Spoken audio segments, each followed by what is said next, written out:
Assalamualaikum warahmatullahi wabarakatuh. Halo semua, selamat datang di channel RSUD Indramayu. Senang sekali saya Dr. Steven Saputra kembali memandu acara PORS, Podcast RSUD Indramayu, Kedokteran Fisik dan Rehabilitasi. Apakah itu? Oleh karenanya kita sudah menghadirkan narasumber yang istimewa, dokter spesialis kedokteran fisik dan rehabilitasi di RSUD Indramayu. Siapa lagi kalau bukan Dr. Arya Ansel Wijaya, spesialis kedokteran fisik dan rehabilitasi. Selamat siang dokter. Assalamualaikum. Siang dokter. Waalaikumsalam. Apa kabar dokter Arya? Alhamdulillah sehat. Alhamdulillah baik ya dok ya. Kita membahas tentang sekilas nih dok, tentang kedokteran fisik dan rehabilitasi. Mungkin banyak orang yang belum tahu juga nih tentang SPKFR itu apa. Ya. Tapi sebelumnya kayaknya Sobat RSUD Indramayu perlu berkenalan dengan dokter Arya. Mangga dok, diperkenalkan diri dulu. Oke, terima kasih dokter Stephen. Halo Sobat RSUD semuanya. Perkenalkan, saya Dr. Arya, dokter spesialis kedokteran fisik dan rehabilitasi. Saya dokter umum lulusan dari Unpad, terus juga melanjutkan ke dokter spesialis rehabilitasi medik di Unpad juga. Wow. Lulus tahun kemarin 2022 pas Januari, jadi genap 1 tahun sekarang. Setahun sudah lulus di SPKF ya. Unpad Tulen, sama kayak saya, kakak kelas. Oke, dokter Arya, kita membahas tentang kedokteran fisik dan rehabilitasi. Banyak sobat RSUD Indramayu atau masyarakat Indonesia secara umum ini belum mengetahui apa saja yang dikerjakan di bidang KFR dok. Mangga, apa saja yang dikerjakan dok? Baik dokter Stefan ya. Jadi sobat RSUD semuanya, jadi spesialis kedokteran fisik dan rehabilitasi itu dulu itu dikenal sebagai spesialis rehab medik. Nah, sekarang itu udah berubah menjadi SPKFR. K-nya itu kedokteran fisik dan rehabilitasi. Dulu SPRM ya dok? Dulu SPRM, spesialis rehabilitasi medik. Sekarang SPKFR. Nah, SPKFR itu apa? Jadi spesialis kedokteran fisik dan rehabilitasi itu merupakan spesialisasi kedokteran yang di bidang fisik. Nah, yang di bidang fisik artinya kedokteran fisik gitu. Kedokteran fisik dan aplikasi atau analisa mengenai rehabilitasi komprehensif. Berdasarkan atas kajian fungsi. Nanti saya jelaskan selanjutnya.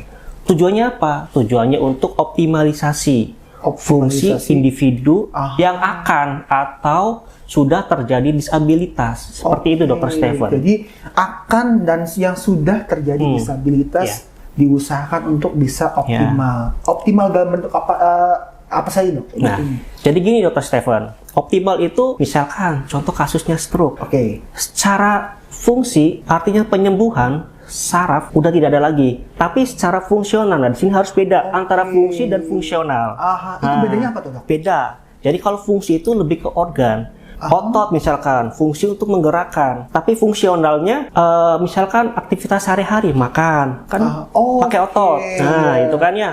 Terus jalan untuk menggerakkan kaki, otot juga. Jadi memang untuk aktivitas sehari-harinya itu ya dok ya. Nah, jadi tadi ya fungsi di titik organnya, organnya apa, fungsinya apa. Dari fungsi itu menghasilkan fungsional. Nah, dari fungsional itu nanti selanjutnya adalah ke sosial atau handicap. Jadi ada impairment itu hendaya di level fungsi organnya. Disability di level fungsionalnya. Nah, selanjutnya adalah ke sosial. Gitu. Jadi ada disability, ada impairment, disability, sama handicap. Ini ingat saya ingat zaman koas nih. Diajari itu. Sekarang udah lupa lagi aku bedanya. Luar biasa baru ingat lagi. Nah, dok, ketika orang-orang atau masyarakat awam itu datang atau misalkan dia memiliki atau keluarganya memiliki keluhan-keluhan seperti atau gejala-gejala stroke dan didiagnosis sebagai stroke oleh dokter saraf gitu kan. Lalu yang masyarakat tahu itu taunya fisioterapi dong. Itu hubungannya dengan KFR itu seperti apa dong? Ya, jadi gini dokter Stephen, kita tuh punya struktur organisasi. Nah, sebelum ke situ sebenarnya gini, dari Permenkes ya, Permenkes tahun 2008 itu ada bagan. Itu struktur mengenai pelayanan rehabilitasi medik. Nah, saya jelaskan dulu dari rujukan ya. Dari rujukan dulu aja, dari rujukan. Kalau lihat dari bagan itu, rujukan itu bisa dari mana saja, baik dari individu yang langsung ke dokter rehab. Nah, berarti kan umum kalau itu ya. Oke, Nah, betul. kalau BPJS berarti kan dari Vaskes 1, dari puskesmas ataupun dari klinik bisa langsung ke saya. Selain itu juga bisa dari teman sejawat yang lain, dari dokter saraf, dokter ortopedi, dokter dalam dan lain sebagainya bisa ke saya. Selain itu dari rumah sakit lain juga bisa. Nah, nanti di dalamnya itu setelah pasien itu datang ke dokter rehabilitasi medik, terus saya kan analisa masalah dan programnya apa. Nah, nanti dari program itu dipecah. Oh, ini mah programnya fisioterapi. Nah, nanti itu sama fisioterapis. Oh, si B programnya adalah terapi bicara. Nah, nanti sama terapis bicara. Oh, ini mah programnya terapi okupasi, sama terapis okupasi. Oh, ini mah butuh sepatu buatan, butuh alat bantu, nanti sama ortotis prostetis. Oke, berarti fisioterapi itu bagian dari KFR itu sendiri. Ya, rumah besar KFR itu salah satu fisioterapi. Ya, selain itu juga ada yang kalau misalkan sudah bagus nih pelayanan rehab mediknya, itu ada konsultasi psikologi. Ada psikolog juga ada. Yang kedua ada sosial medik. Nah, SW. Oke. Social worker. Social worker gitu. Jadi ada kalau misalkan bagus tuh. Nah, kalau sudah berkembang nih pelayanan rehab mediknya. Kalau yang psikologi itu hubungannya sama KFR gimana, Dok? Ada. Jadi kadang pasien itu kan tidak hanya fisik yang kita terapi. Tapi secara psikologi juga butuh dukungan, support. Salah satunya masuk ke support system. Support system itu apa? Ya, buat kalau kita kan tadi kan rehabilitasi komprehensif ya. Pasien yang tadinya nggak bisa ngapa-ngapain, gimana caranya supaya pasien itu bisa melakukan aktivitas sehari-hari, bisa bersosialisasi. Nah, itu kita butuh support system yang lain. Secara psikologis masuk, secara fisik kita terapi. Nah, seperti itu. Jiwa dan raga, dua-duanya, Dok ya. Kalau yang social worker, Dok? Nah, kalau social worker, punten misalkan pasien secara ekonomi belum mampu, namun dari impairment, yaitu kaki patah misalkan, atau amputasi. Dia nggak bisa ngapa-ngapain. Artinya kan ADL-nya nggak bisa tuh, jalan nggak bisa. Dia butuh kaki palsu misalkan. Itu kan harganya lumayan ya. Kita butuh konsultasi ke social worker. Nah, buat nanti biasanya dari social worker itu ada link-link buat mencari dana sosial. Nah, dia yang mencari dari sumber A, B, C, dan lain sebagainya, bahkan ke pemerintah. Nah, setelah dana ada, baru dibuatkan jadi komprehensif ya, Sobat RSUD Indramayu. KFR bukan hanya tentang fisioterapi, apa fisioterapi, ternyata memang ada bagian-bagiannya yang mesti ditentukan oleh dokter SPKFR dulu ya, Dok ya. Ini masuknya kemana, apakah butuh terapi bicara, apakah butuh bla bla bla dan sebagainya. Oke, Dok. Beberapa episode yang lalu kita membahas bersama Dr. Andi tentang low back pain itu. Ini kasus yang katanya batuk pileknya di neurologi, bidang bidang saraf. Saking banyaknya, Dok, berapa persen, 60% itu pasien LBP itu ada di RSUD Indramayu. Itu kan, dan Dr. Andi pernah mengatakan bahwasanya perlu dihadirkan Dr. Arya, makanya dihadirkan. Nonton saya dulu, Dok. Nonton luar biasa. Terpanggil jadinya. Terpanggil akhirnya. Itu dia. Terpanggillah Dr. Arya datang ke sini untuk menjelaskan dan ditanya-tanya lah sama kita di sini, gitu kan, mengenai bagaimana sih yang bisa dilakukan oleh SPKFR tentang low back pain, Dok. Ya. Episode sebelumnya kan sudah dibahas ya mengenai Dr. Andi, spesialis saraf ya, mengenai low back pain atau nyeri boyok ya. Ya, nyeri boyok. Nyeri boyok. Lanjut aja. Nyeri boyok. Jadi nyeri boyok itu sebenarnya bukan suatu penyakit, tapi gejala nyeri punggung dari bawah kosta atau bawah tulang iga sampai ke gluteal fold atau kemana bilang selangkangan. Nah, itu area situ. Nah, sekarang yang menyebabkan nyerinya itu apa? Nah, artinya kenapa? Artinya kan kita cari sumber nyerinya. Betul. Itu, Dok ya? Betul. Kemarin sudah jelasin klasifikasinya, mekanik, non spesifik, ada juga mekanik, non mekanik, atau juga ada yang lainnya. Tapi dari semua klasifikasi itu pasti satu titiknya adalah mencari sumber nyeri. Betul. Karena yang kita obati adalah sumber nyerinya, Dok. Iya. Ya. Setuju. Di tulang belakang, di punggung itu banyak, Dok, sumber nyerinya. Pertama dari tulang, kan? Yang kedua ada otot. Nah, itu sumber nyeri. Yang ketiga saraf. Nah, keempat ada sendi. Ada sendinya facet joint. Nah, ya kan? Terus yang keempat ada diskusnya, bantalannya tuh. Bantalannya bagian luar biasanya yang bikin nyeri. Selanjutnya ada ligamen. Ligamen yang menopang struktur tulang belakang. Itu sumber-sumber nyeri semuanya. Nah, sekarang kita harus tahu tuh sumber nyerinya. Dan nyeri itu ditimbulkan oleh aktivitas yang seperti apa. Nah, seperti itu. Nah, jadi misalkan kita lebih ke apa ya, edukasi mengenai apa yang membuat nyeri pada boyok ya. Kalau untuk tata laksana kemarin nanti sudah jelaskan sama Dokter Andi. Jadi contoh kasus nih ya dok ya. Contoh kasus saja ya. Pasien ibu-ibu datang ke saya. Dok, saya nyeri boyok, nyeri punggung. Iya emang nyerinya menjalar sampai ke kaki. Nah, terus saya kan pemeriksaan analisa, nah, terus dapat tuh masalahnya. Nah, dari masalah ini kok kenapa bisa terjadi? Nah, saya gali lagi aktivitasnya. Ibu pekerjaannya apa? Di sawah. Di sawah. Ngangkat berat-berat enggak? Oh, tidak, Dok. Tidak. Nah, di sawah posisinya seperti apa? Bayangin Dr. Stephen, di sawah kalau nandur posisi seperti apa? Bungkuk gini. Nah. Nah, itu ada penelitiannya, Dok. Apa itu bunyinya? Penelitian posisi yang bisa menyebabkan nyeri punggung bawah. Jadi si posisi berdiri sambil bongkok itu normal itu posisi itu upright, Dok. Posisi berdiri upright, nah, itu. Kesegarisan ya, dari telinga sampai ke depan ankle. Terus ada itu namanya line of gravity. Normalnya begini. Terus ada posisi yang berubah kan gini tuh.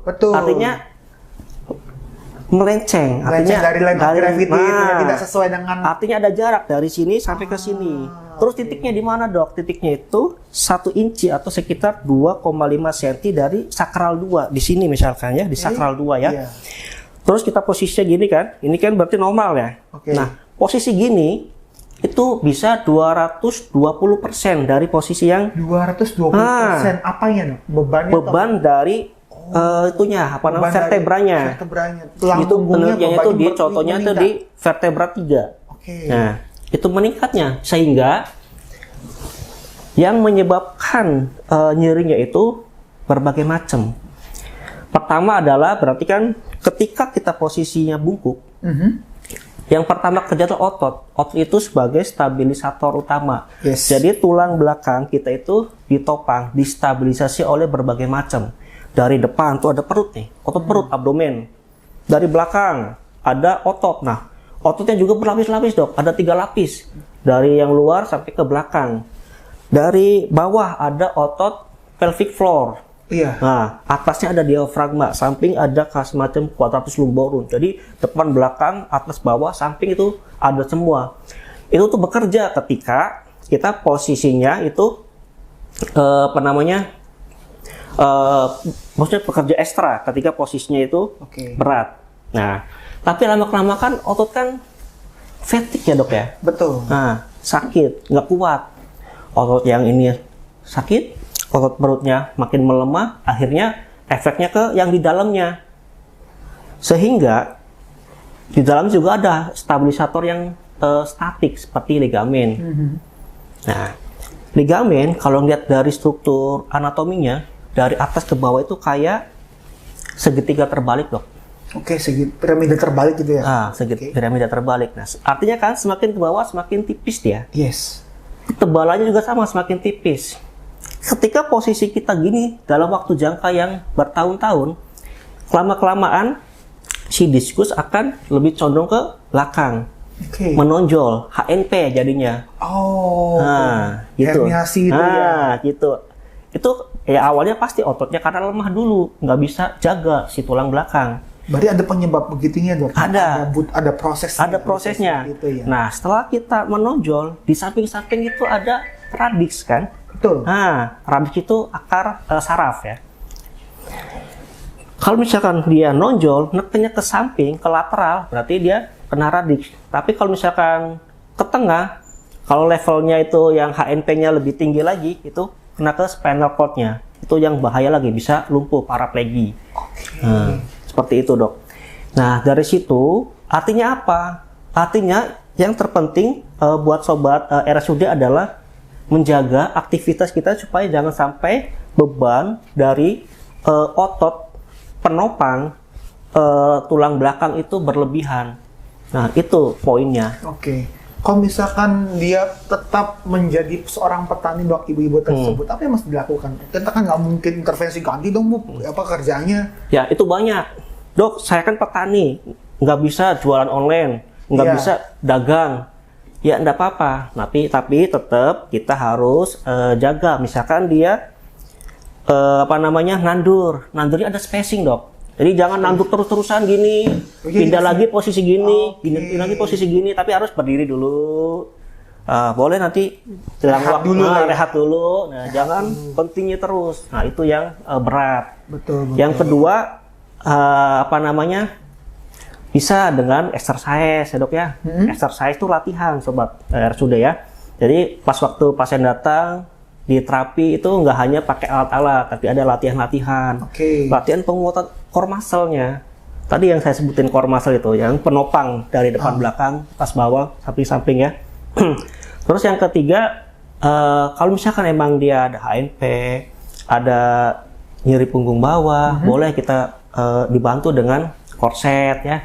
Dia fungsinya untuk apa? Meningkatkan tekanan di intraabdomen sehingga stabilitas kekuatan si otot abdomen juga terjaga, Dok. Sehingga ketika kita, itu yang pertama ya. Yang kedua adalah kinetic reminder, Dok.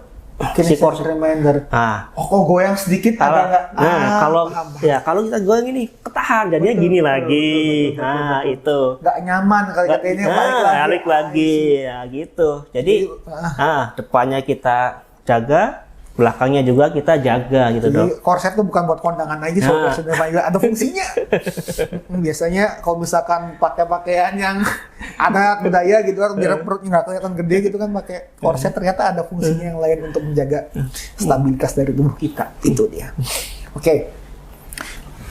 Tadi kan kita bahas tentang yang LBP yang berkaitan dengan pekerjaan. Artinya tadi ada kasus bahwasanya si ibu-ibu bekerja sebagai seorang petani yang tidak mungkin kita rubah atau intervensi mengubah pekerjaan ibu-ibu tersebut menjadi pekerjaan yang lain. Nah, sekarang kalau misalkan low back pain-nya diakibatkan karena bukan karena pekerjaan. Misalkan dalam kondisi-kondisi tertentu, misalkan karena sebagai seorang dokter, pekerjaan juga sih ya. Sebagai seorang dokter kadang-kadang kan duduk di kursi menunggu pasien, periksa pasien kan lebih banyak di kursi sambil konsultasi kan, Dok. Lama-lama juga harusnya yang posisi ergonomis, Dok. Tapi yang lama-kelamaan posisi seenaknya dan akhirnya bisa tidak baik untuk punggung kita. Itu apakah perlu apa yang mesti dilakukan, Dok? Ya. Bagi orang-orang yang yang lebih karena pekerjaannya duduk lebih lama di kursi.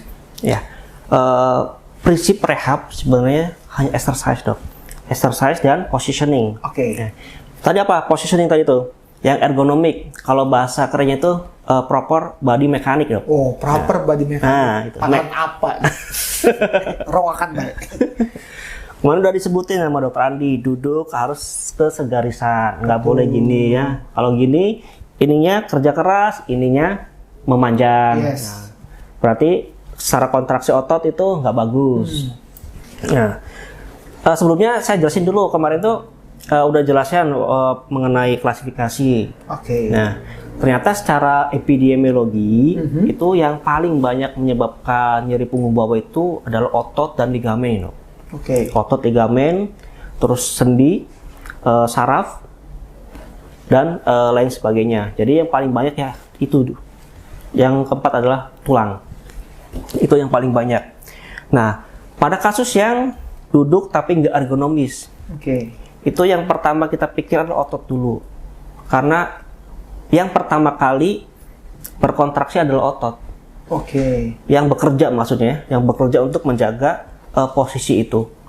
Nah, pasti otot itu pada tegang, Dok. Tegang, spasm. Karena dia kalau kontraksi terus-terus itu memendek. Otot kalau memendek, kalau kontraksi itu dia memendek. Tapi dia dipaksa untuk kontraksi terus-terusan. Jadi dia kontraksinya dalam posisi memendek. Nah, ini yang bikin tegang dan nyeri. Oke. Nah, kita harus stretching untuk ototnya, Dok. Exercise kan stretching. Kita bisa dibantu sama terapi-terapi modalitas seperti IRR, iradiasi, infrared, terus juga terapi diatermi yang lebih dalam lagi. Kalau ototnya besar-besar, Dok, dalam nih, dipakai diatermi. Terus massage boleh. Oke. Tips-tips kecil atau tips singkat, Dok, buat di masyarakat yang bisa dilakukan di rumah, Dok. Ya.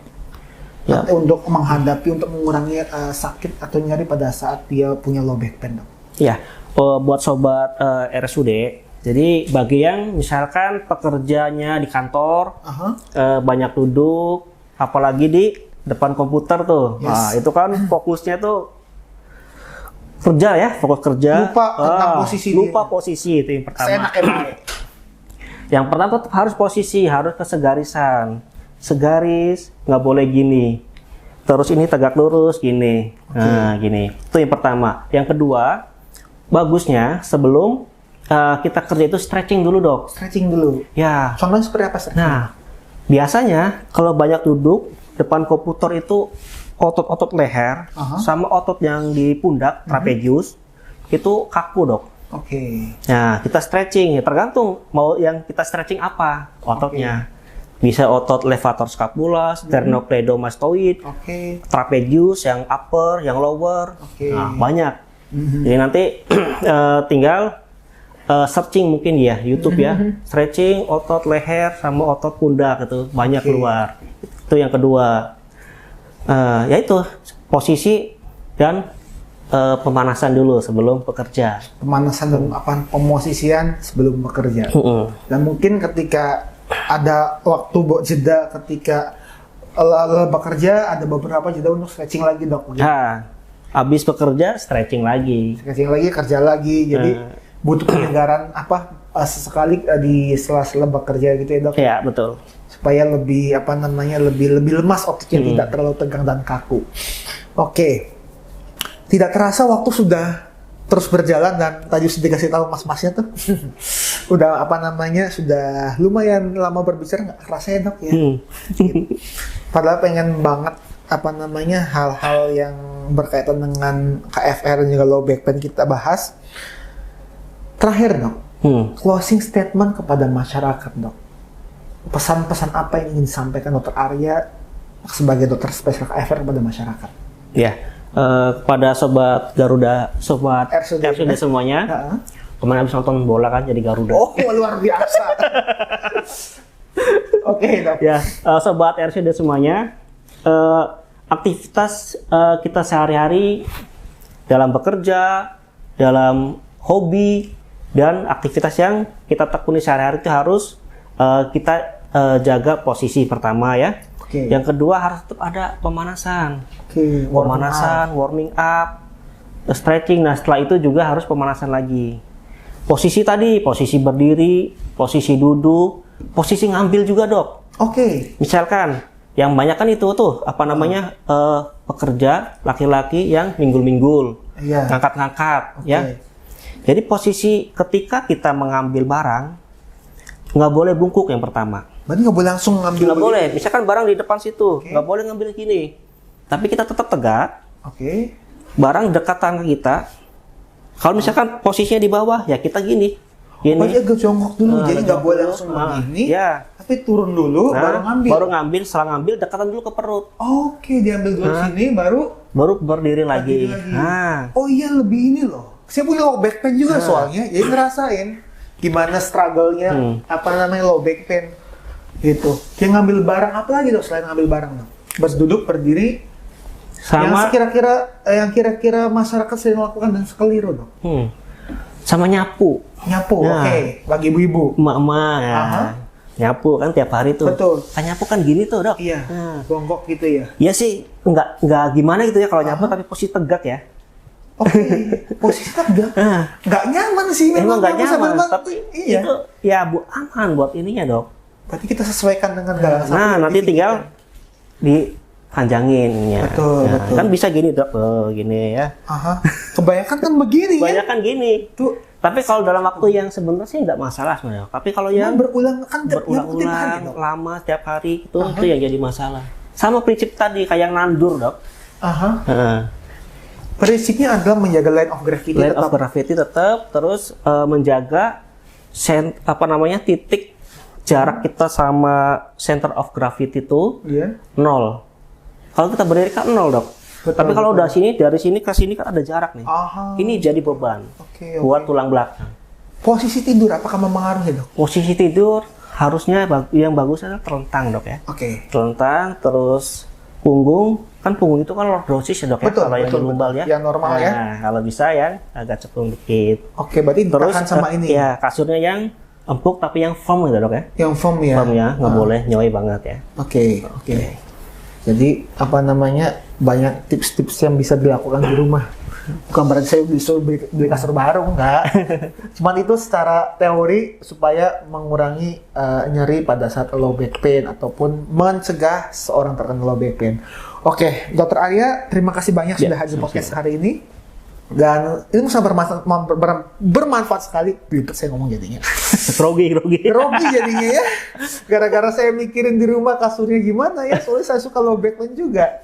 Oke, terima kasih banyak Dr. Ari sudah hadir di Pors pada episode kali ini. Ilmunya sangat luar biasa sekali yang bisa disampaikan kepada masyarakat.